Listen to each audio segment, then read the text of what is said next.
Excellencies, distinguished participants, ladies and gentlemen, I would like to start by thanking the President of the General Assembly, His Excellency Mr. Miroslav Lajcik, for the invitation to moderate the panel on contribution of the water decade to the implementation of water-related SDGs, addressing challenges and seizing opportunities through strengthening cooperation and partnerships. I now invite our fifth speaker, Mr. Sadhguru, a yogi, mystic, and visionary, to deliver his remarks.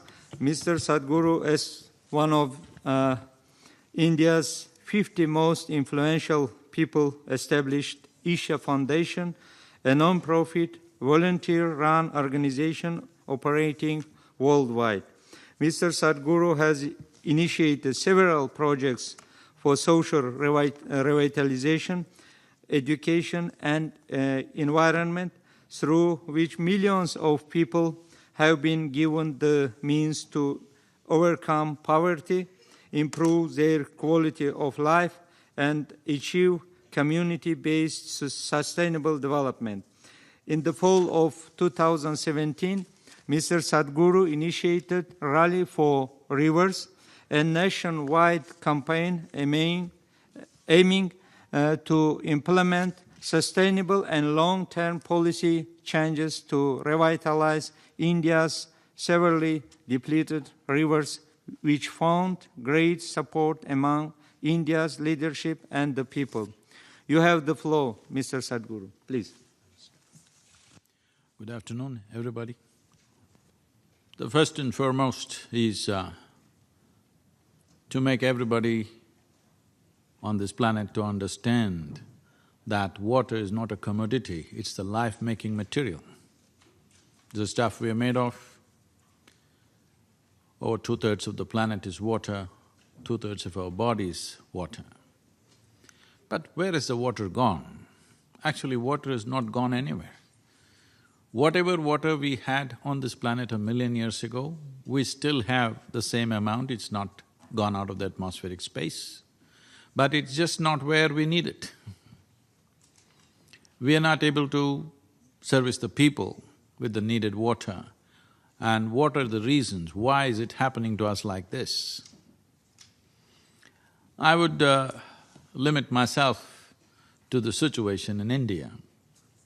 And in many ways, this situation is relevant to all tropical regions of this planet.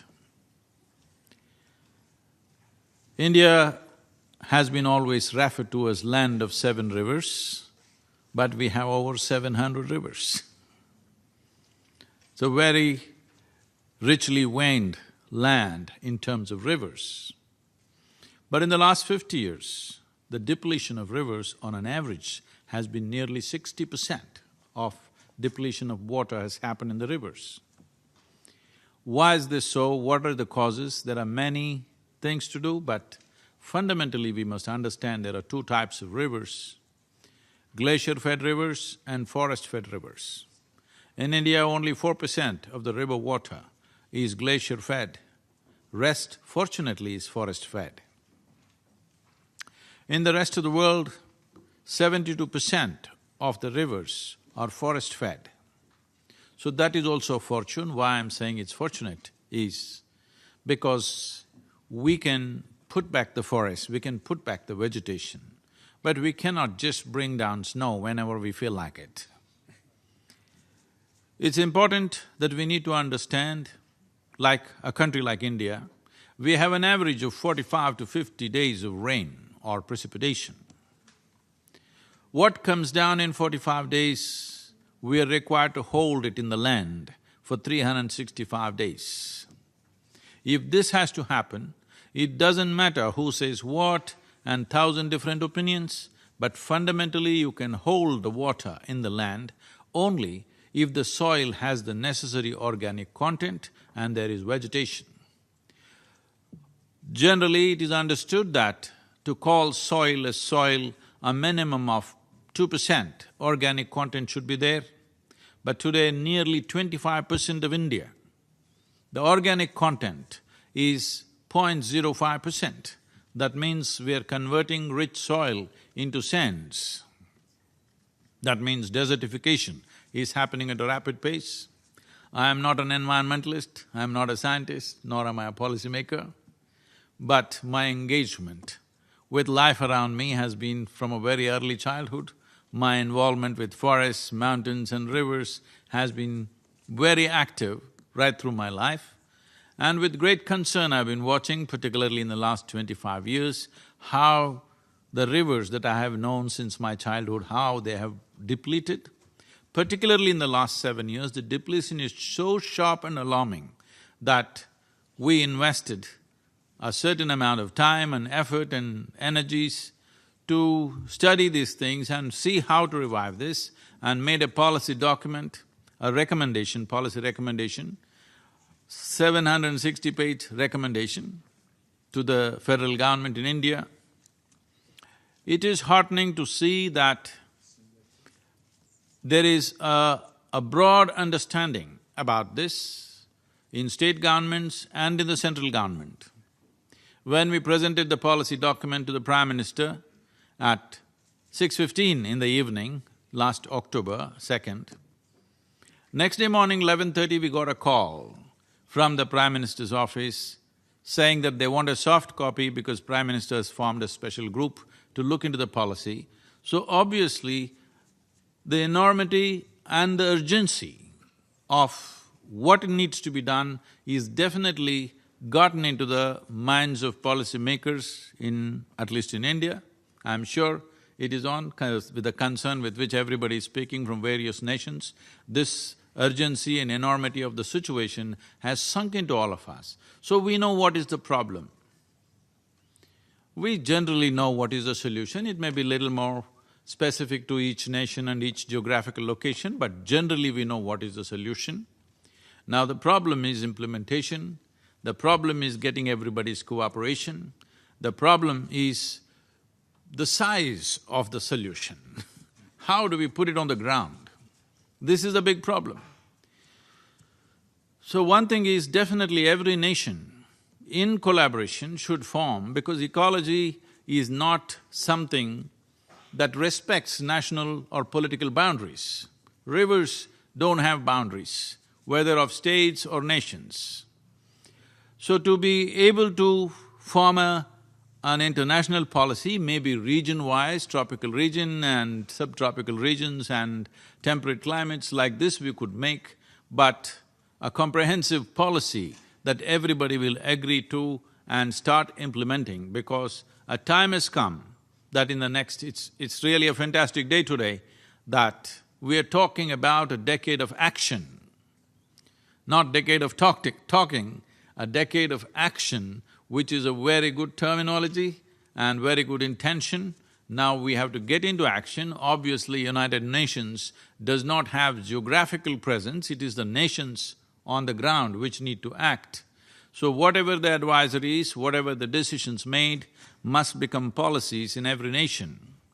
There are a variety of situations in this which are culturally linked, and we have to be sensitive to this, otherwise it won't work on the ground. So one thing we're doing in India is… one simple solution we offered is, in the riverine land in India, 25 to 27% is still owned by the government. So we are talking about all the government-owned lands except for allocations for next 50 years of development. Except for that, everything else must be converted into forests. The remaining nearly 70% of the land is farmland. You cannot ask a poor farmer who is fighting for his survival to save the river or ecology or the world. So, we have an economic plan with significant ecological impact. That is, a minimum of 1 kilometer on either side of the river should become tree-based agriculture. We have in small models proven that by moving from crop-based agriculture to tree-based agriculture, the farmer's income can go up anywhere between 3 to 8 times. And This is an economic plan, but significant ecological impact will happen. There are encroachments, there are sand minings, and there are various other things. For all these things, we have a policy recommendation.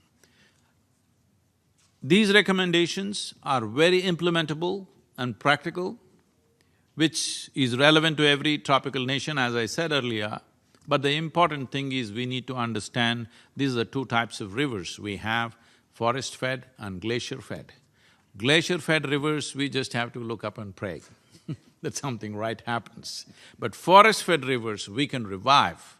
Fortunately, it's more than 70% of the world's rivers, and over 90% of Indian rivers are forest-fed. So, getting them back is not such a big challenge if there is a committed approach to this.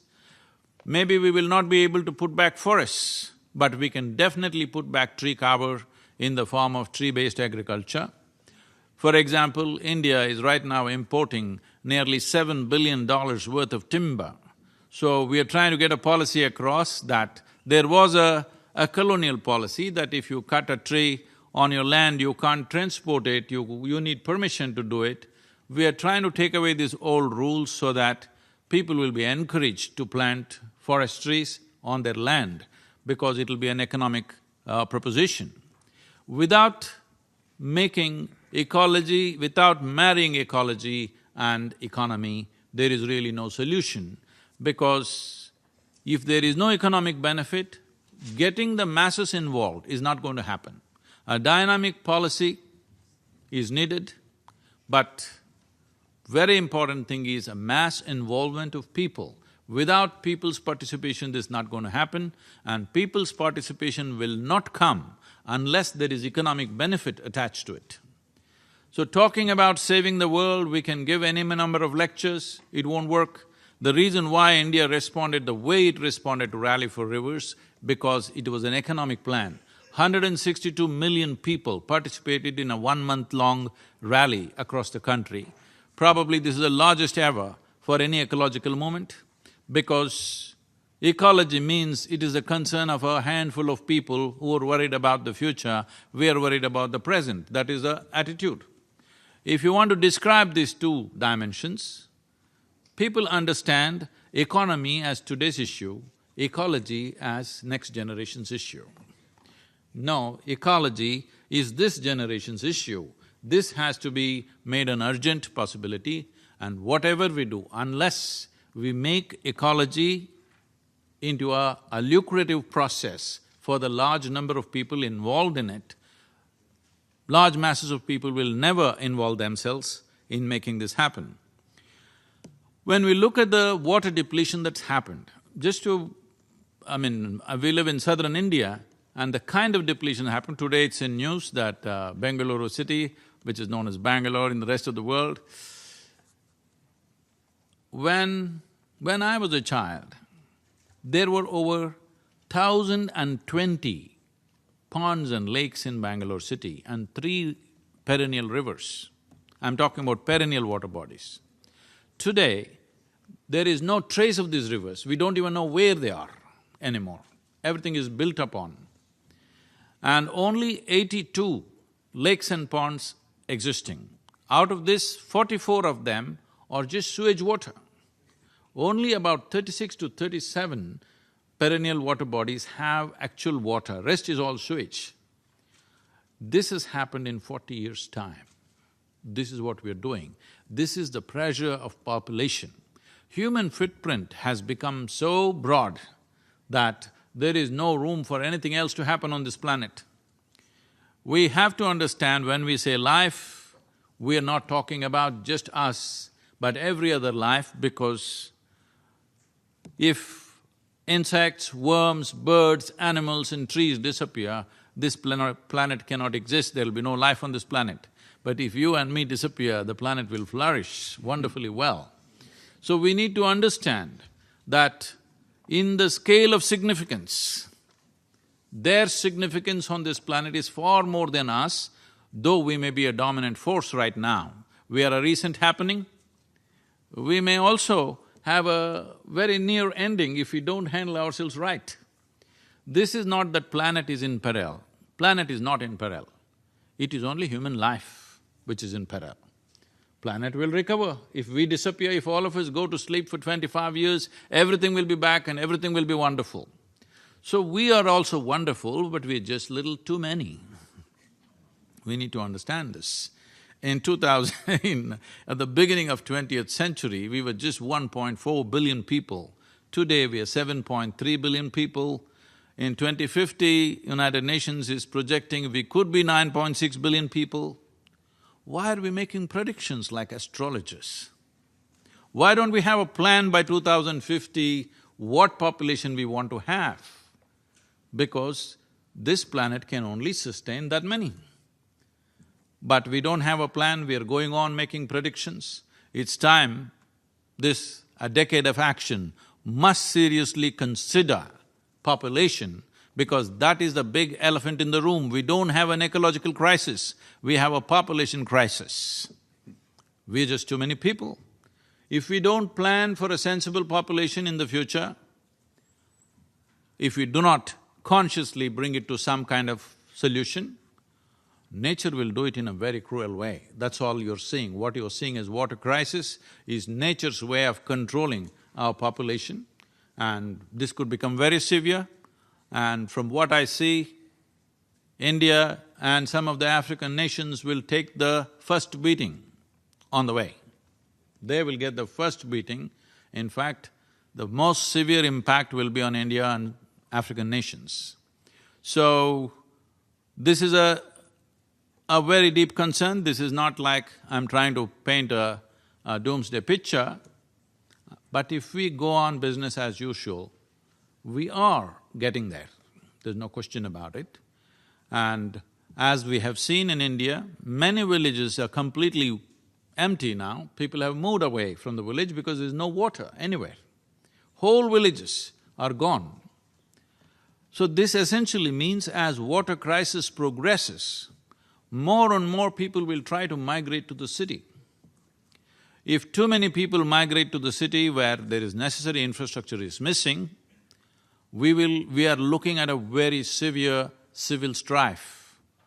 We really fear what kind of civil strife can happen in the next 20 to 25 years in a country like India unless we take corrective action today. And I'm glad today we are starting a decade of action. As I said, fortunately our rivers and water bodies are largely forest-fed. That means we can put back the vegetation and revive these water bodies quite effortlessly. We have seen and demonstrated this happening, but now we are looking at large-scale demonstrations in some of the states in collaboration with the state governments. Many states are going into a huge plantation drives like never thought of before. They're talking about tens of millions of trees being put on the riverbanks and in the catchment areas. This is the only way you can take care of forest-fed rivers. Ice-fed rivers, glacier-fed rivers are a different matter. That is not going to change just like that. That has to go through a whole lot of process. Above all, today I would like to appeal to every one of you.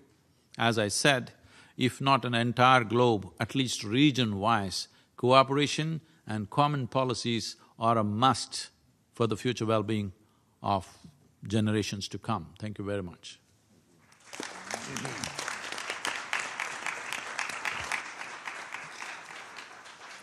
I thank Mr. Sadhguru for his very interesting remarks.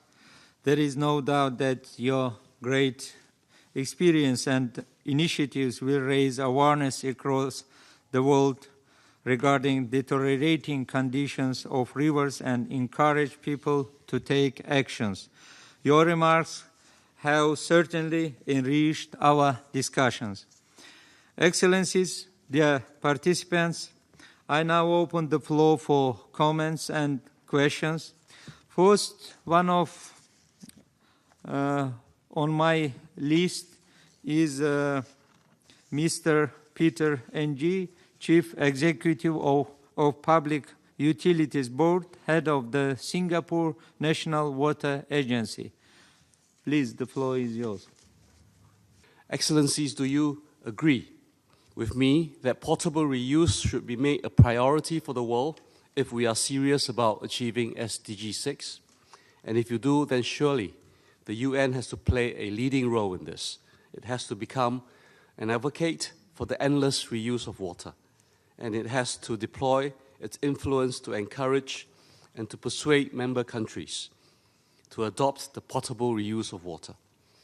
As Singapore has considerable experience and expertise in this area, we stand ready to advise and to help. Thank you. I thank Mr. Peter Ng, the distinguished participants. The floor for comments and questions is open. Please, if you want to make any comments, please press your microphones. Excuse me, can I say something?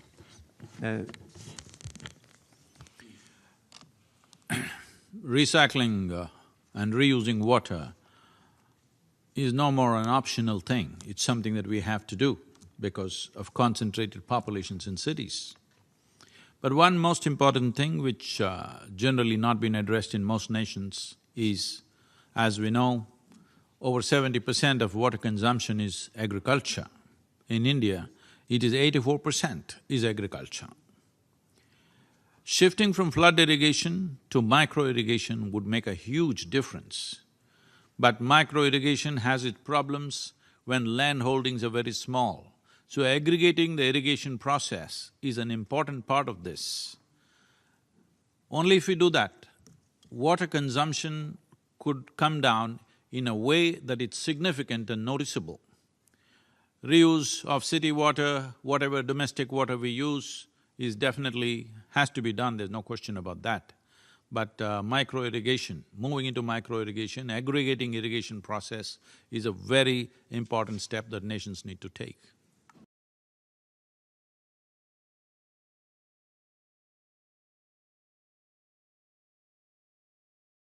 Mr. Sadhguru, please, the floor is yours. It's truly commendable that we've heard that the Prime Minister of Singapore consumes recycled water to make the point how safe it is. That's wonderful.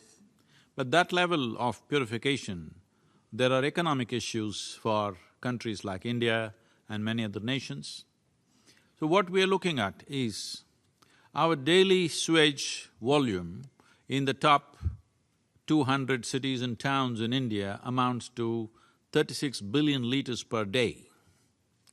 This can easily irrigate anywhere between 3 to 9 million hectares of land with micro-irrigation.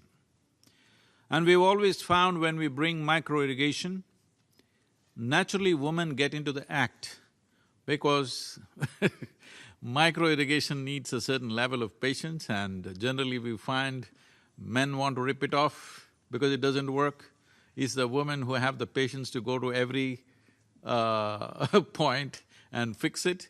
So naturally their role in agriculture and food production would be greatly enhanced if we move into micro-irrigation and we can bring down the water consumption in agricultural sector by at least 40%.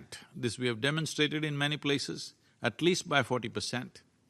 And that would be the level of recycling we need. We don't have to necessarily recycle it to a point for human consumption, but for agriculture it's much easier to do it and economically it's more relevant to us.